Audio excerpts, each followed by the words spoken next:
একদম বাবু বলবা না, আমি এখন ছোট না। থাক থাক, আর বলবো না বাবু। আপু, এখন কিন্তু আমি চলে যাব। এই, তোর সাহস কিন্তু অনেক বেড়ে গেছে। এখন একটা রিক্সা নিয়ে আয়। এত রাত করে রিক্সা কই পাবো? আমার কিছু অ্যাসাইনমেন্ট কালকে জমা দিতে হবে, আর সেগুলো আমার এক বান্ধবীর বাসা থেকে আনতে হবে। মহা ঝামেলায় পড়ে গেলাম তো। আপু, এই রাত করে রিক্সা পাওয়া পসিবল না, তুমি তোমার স্কুটিটা বের করো। যাক, তোর মাথা থেকে জীবনে প্রথম ভালো কোনো আইডিয়া বের হলো। তুই দাঁড়া, আমি 1 মিনিটে স্কুটিটা বের করে নিয়ে আসি। কিছুক্ষণ পর আপু স্কুটিটা নিয়ে বের হলো। আপু, একটা কথা বলি। বল। আমি ড্রাইভ করি। আচ্ছা, এই নে ধর। সত্যি বলতে আমি জীবনে কখনো কোনো লেডি বাইকারের পেছনে বসিনি, আর বসতেও চাই না। মেয়ে মানুষের ড্রাইভিং আমি কমফোর্ট ফিল করি না। আমি ড্রাইভ করছি, আপু আমার পেছনে বসে আছে। এলাকা থেকে বের হওয়ার সময় মোড়ের টং দোকানে এলাকার উঠতি বয়সী ছেলেদের চোখ আমাদের এড়ালো না। সবাই হা করে তাকিয়েছিল। কিছুক্ষণ পর আপুর বান্ধবীর বাসার সামনে এসে উপস্থিত হলাম আমরা। আপু আমাকে বাহিরে দাঁড় করিয়ে রেখে চলে গেল তার বান্ধবীর বাসায়। আমাকে যাওয়ার জন্য জোর করলেও আমি গেলাম না। প্রায় 20 মিনিট পর আপু বের হলো বাসা থেকে। এত দেরি করলো কেন? কিছু পেজ লেখার বাকি ছিল, সেটা লেখার জন্য দেরি হলো। আচ্ছা, এবার চলো। চল। কিছুক্ষণ যাওয়ার পর হুট করে আপু বলল, রবিউল, বাইক থামা। আমি বাইক থামালাম। কেন থামাতে বললে আপু?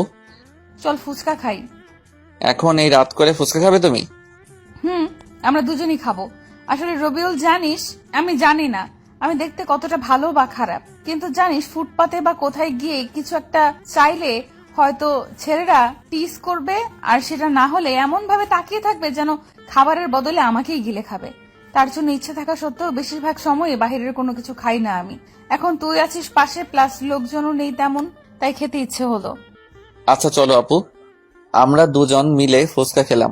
আপু খুব ফুচকা পছন্দ করে সেটা আমি বুঝতে পারলাম। খাওয়া শেষ করে চলে আসলাম আমরা। আপুকে বাসায় নামিয়ে আমি চলে আসলাম আমার বাসায়। এসে আমি চলে গেলাম ছাদে। 5-7 ঘন্টা হয়ে গেছে সিগারেট থেকে দূরে আছি। খুব প্যারা হয়ে গেছে সিগারেটের জন্য। দুটো সিগারেটের লাইটার নিয়ে চলে গেলাম। কেন জানি আজকে আপুর সাথে কথা বলার সময় বেশ কয়েকবার মীরার কথা মনে পড়েছিল আমার। ছাদের এক কোনায় দাঁড়িয়ে সিগারেট মাঝের পাতাগুলোকে পুড়িয়ে ধোঁয়াগুলো হৃৎপিণ্ডের চারপাশ দিয়ে ঘুরিয়ে সেগুলোর সাথে মীরার স্মৃতিগুলোকে বাহিরে বের করে আকাশের দিকে তাকিয়ে হাওয়াতে মিশিয়ে দিচ্ছি। মধ্যরাতে আমি রুমে আসলাম। এই মধ্যরাতটা খুবই অদ্ভুত। আমরা সবাই মধ্যরাত বললেও এই মধ্যরাত মানে হচ্ছে একটা রাতের শেষ আর একটা দিনের শুরু। এরকম অনেক মধ্যরাত যে নির্ঘুম পার করেছি। সকালবেলায় দরজায় কড়া নাড়ার শব্দে আমার ঘুম ভাঙলো। দরজায় খুলতে আমার চোখ তো পুরো আটকে গেল। মৌ আপুকে মেডিকেল কলেজের ড্রেসে দেখে আমি পুরো হা হয়ে তাকিয়ে আছি। এই, আবার হা করে তাকিয়ে আছিস কেন? গলা দিয়ে মাছি ঢুকবে। আসলে আপু, তোমাকে খুব ভালো লাগছে কলেজ ড্রেসে। হয়েছে হয়েছে, এত বেলা অবধি ঘুমানো স্বাস্থ্যের জন্য খারাপ। আপু জানি, আমি ভালো ভালো কাজ করলেই যে সবকিছু আমার সাথে ভালো হবে সেই কথাই আমি বিশ্বাসী না। আচ্ছা আচ্ছা, তোর এই কাব্যিক কথা আমাকে বলতে হবে না। এই নে তোর খাবার, তাড়াতাড়ি খেয়ে নে। এখন খাবো না, তুমি কলেজ চলে যাও, আমি পরে খেয়ে নিব। না, তুই এখনই খেয়ে নে। আমাকে আজকে কলেজে তোকে ড্রপ করতে হবে। আমার স্কুটির চাকায় পেরেক ঢুকেছে, আর তুই তো জানিসই গাড়ি ধরে যেতে চাইলে আমি আর কলেজে পৌঁছতে পারবো না। ইচ্ছে থাকা না সত্ত্বেও এখন আমাদের কলেজ ধরেই মৌ মেডিকেল কলেজের সামনে দিয়ে নিয়ে যেতে হবে। 4 মাস যাবৎ আমি শহরে বের হই না, ভালো লাগে না। লোকালয় এখন আর আমার, সত্যি বলতে আমি আর আমাদের কলেজে যেতে চাই না। তার বড় কারণ হলো মীরা আর আমার অসংখ্য স্মৃতি রয়েছে। ওই কলেজের সাথে খাওয়া দাওয়া করে রেডি হয়ে মৌ আপুকে নিয়ে বের হলাম। সাথে আমার আব্বুর দেওয়া ডিসকভার 100 সিসি গাড়িটি। নিজের বাইক থাকার জন্য আমি মাঝে মাঝে বাইক নিয়ে যেতাম কলেজে, কিন্তু কম দামি হওয়ায় মীরা কখনো আমার বাইকে চড়েনি, আমিও কখনো জোর করিনি। আমার নিজেরও কিছুটা লজ্জা লাগতো। কলেজের সবারই প্রায় দামি দামি বাইক, আর সেখানে আমার এত কম দামি বাইক। আমি নিজেও তাই কলেজে খুব বেশি নিয়ে যেতাম না, বাস ধরেই যেতাম কলেজে। অনেকদিন পর আমার বাইক বের করলাম। আব্বু খুব যত্নে রাখতো বাইকখানা। হাপুকে নিয়ে কলেজের উদ্দেশ্যে রওনা দিলাম। বাইকের মিটার 50-এর আশেপাশে। স্বাভাবিকভাবেই চালাচ্ছিলাম বাইক। আচ্ছা রবিউল, একটা কথা বলবি আমায়? তোর মনে ঠিক আমার সম্পর্কে কি কি ভাবনা আছে? ঠিক বুঝতে পারলাম না আপু, তোমার সম্পর্কে কি ভাবনা থাকবে আর? মানে আমি তোর কাছে মানুষ হিসেবে কেমন? তুমি একটু রাগী, কিন্তু মনটা খুব ভালো তোমার। বেশ কিছুক্ষণ পর আমি আমার কলেজের সামনে গিয়ে আটকে গেলাম রাস্তায় জ্যামের জন্য।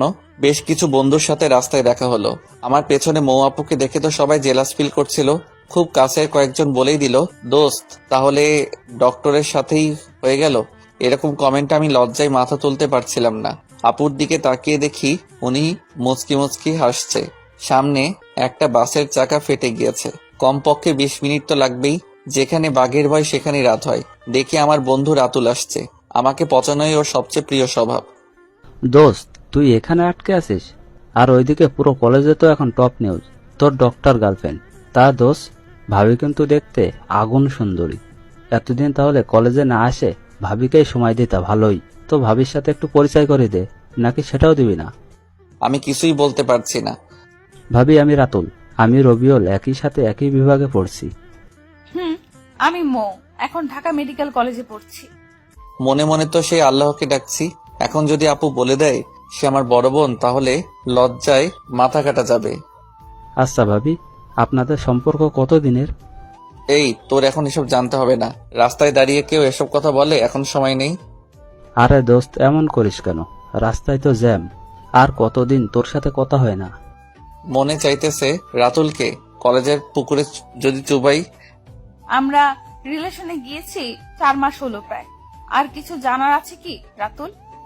না ভাবি, আর কিছু বলার নেই। সময় করে একদিন আমাদের ক্যাম্পাসে আসবেন, কিন্তু অনেক আড্ডা দিব। সময় পেলে অবশ্যই আসবো একদিন। হারামজাদা, তোর ভাবি বলার স্বাদ যদি না মিটাই তো আমার নাম রবিউল না। হারামি, তুই আমারে এমন অবস্থায় ফেলেছিস সেটা আমি জানি। জ্যান ছেড়ে গেছে। রাতুলকে বিদায় জানিয়ে আমি বাইক স্টার্ট দিয়ে আপুকে নিয়ে মেডিকেলের দিকে ছুটলাম। আমার লজ্জার ঘোর এখনো কাটেনি। একদম চুপ করে আছি। কিরে, তোর কি কথা বলা বন্ধ হয়ে গেল নাকি? আসলে আপু সরি, প্লিজ তুমি কিছু মনে করো না। আসলে কলেজের বন্ধুরা এমনই তিলকে তাল বানিয়ে ফেলবে। সেটা আমি বুঝেছি।